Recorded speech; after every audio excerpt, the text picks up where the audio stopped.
আমি তার কাছে গিয়ে ক্ষমা চাবো। সে কি আমাকে ক্ষমা করবে? না করলে না করুক, কিন্তু এই বোঝা আমি আর বইতে পারতেছি না।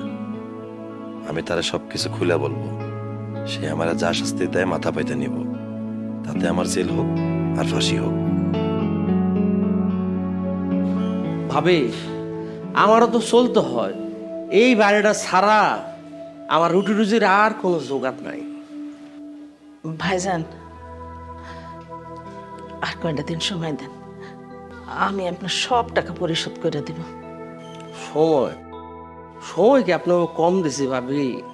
ভাই যখন অসুস্থ হয়ে বিছনায় পড়ে আসছিল, 4 মাস আপনারা আমার ভাড়া দেন নাই, আমিও আপনার কাছে চাই নাই।